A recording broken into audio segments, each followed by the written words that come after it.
ఇప్పుడు గుప్త నిధులు ఉన్నాయి అంటారు. అంటారు. అది తీయాలంటే తాళపత్ర గ్రంథాల్లో ఏదో రాసుంటారు. దాన్ని బట్టి తీయడం, చేయడం అని చెప్పి కొంతమంది ఉపయోగిస్తుంటారు కదా! ఉపయోగిస్తుంటారమ్మా. కానీ ఏంటంటే అది ఏంటంటే ఈ నిధులు ఇవన్నీ ఉండవమ్మా. ఆ!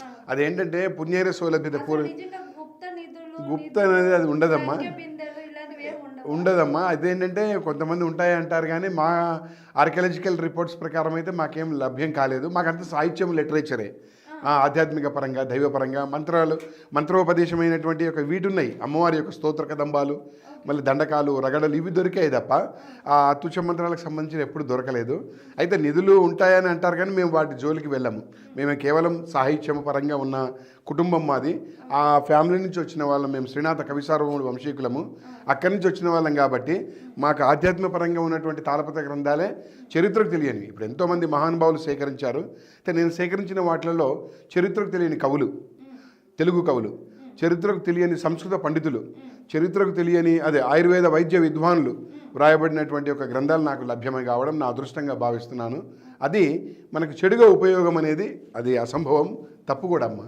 అదే చరిత్రకు తెలియని కవులు వీళ్ళందరి గురించి చెప్పారు కదా, మరి ఒక మధ్యకు ఒక ముగ్గురు పేర్లు చెప్పండి మీకు లభించిన వాటిలో తప్పకుండా. చరిత్రకే తెలియని వాళ్ళు. అవునమ్మా. అయితే ఇప్పుడు మనకి మన ప్రపంచానికి, ప్రజలకి, ప్రభుత్వాలకి తెలిసినవి ఏంటంటే పోతన గారు మహాకవి.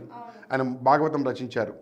ఇది మనకి 15-16వ శతాబ్దంలో అని చెప్పబడింది ఆ యొక్క డైనాసిటీ, ఆ యొక్క అప్పుడు. అయితే మనకి అంతకంటే ముందే మనకి షడాక్షరుడు కూడా భాగవతాన్ని రచించారు.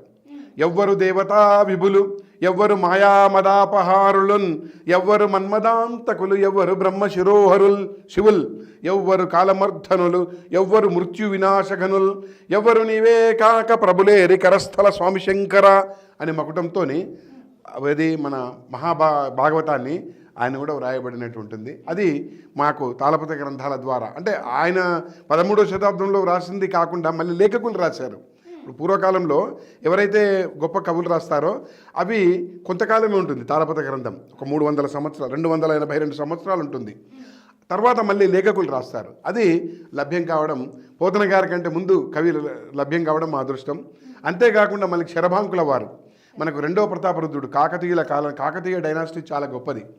ఆ కాకతీయ డైనాసిటీ వాళ్ళ వంశంలో 2వ ప్రతాపరుద్రుడు ఇది రుద్రమాదేవి యొక్క మనవడు, ముమ్ముడమ్మ గారి కుమారుడు అంటారు. ఆయన రాజ్యం పరిపాలించినప్పుడు చాలామంది కవులు ఉన్నారు. కవులలో మనకు శరభాంకుల వారు అని ఉన్నారు. అది ఇప్పుడు 60 పద్యాలని మనకి మన శాస్త్రుల వాళ్ళు చేసుకొచ్చారు. మన మిగతా ఏమో కొన్ని 80 పద్యాలేమో ఆరుద్ర గారు చేశారు. పూర్తి శతకాన్ని సదాశివపేటలో బావిదోతుంటే దొరికాయి తాళపత్ర గ్రంథాలు. శరభాంక లింగ శతకం అని తెలంగాణలో దొరికాయి. అట్లా ఆ తెలంగాణ కవి ఆయన కూడా. అట్లా శరభాంకుల వారు వ్రాసినటువంటి కూడా ఉంది. ఎందుకంటే ఆయన రాసిన దాంట్లో మనకి ఎవ్వరు దేవతా విభులు అన్న దానికి మచ్చుకుగా ఆయన వ్రాసిన దాంట్లో కూడా మనకి చాలా గొప్పగా ఉన్నాయి. దాంట్లో మనకి ఈ యొక్క దాని మీద చెప్పబడిన ఉన్నాయి. అది శరభాంకుల వారి యొక్క కవి కూడా వెలుగులోకి తేవడం జరిగింది.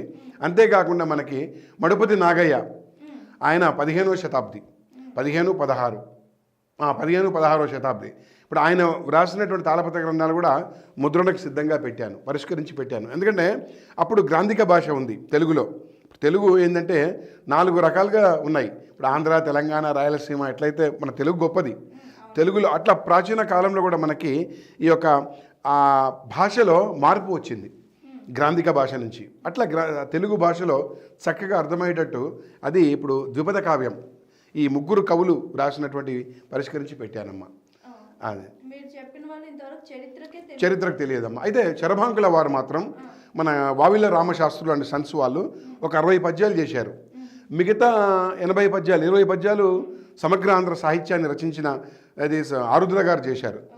తర్వాత మళ్ళీ పూర్తి శతకం 108 నుంచి 112 వరకు పూర్తి శతకం దొరకడం, అది నా ద్వారా వెలుగులోకి తేవడం నా యొక్క అదృష్టంగా భావిస్తూ నాకు దాని ద్వారా ఎన్నో అవార్డులు, బిరుదులు, సన్మానాలు కూడా వచ్చాయి. అది శరభాంకుల వారు నేను 1996లో అది వెలుగులోకి తీసుకురావడం జరిగింది. దానికి నారాయణ రెడ్డి గారు, గురువుగారు శ్రీ నారాయణ రెడ్డి, అంటే నేను ఏకలవ్య శిష్యుని, నారాయణ రెడ్డి గారి చేతుల మీద ఆ యొక్క గ్రంథాన్ని వెలుగులోకి తీసుకురావడం జరిగింది. అది ప్రపంచ చరిత్రలో చాలా గొప్ప శతకం. అయితే కాకుండా ఆయన దక్షయజ్ఞ వర్ణన కూడా రచించాడు సంస్కృతంలో. ఇప్పుడు అది కూడా నేను ముద్రణకు సిద్ధంగా ఉంచాను. ఎందుకంటే ఇక ముద్రణ కావాలంటే మన యూనివర్సిటీసు, ప్రభుత్వాలు, ప్రజలు, అకాడమీలు ఇవన్నీ వాళ్ళు ఉపయోగించుకోవాలి. అవన్నీ వెలుగులో ముద్రణ చేయాలి. అది నా సొత్తు కాదు, మన ప్రపంచ సొత్తు. అట్లా నేను ఈ చరిత్రకు తెలియని కావ్యాల మీద నేను వెలుగులోకి తీసుకొస్తున్నానమ్మా.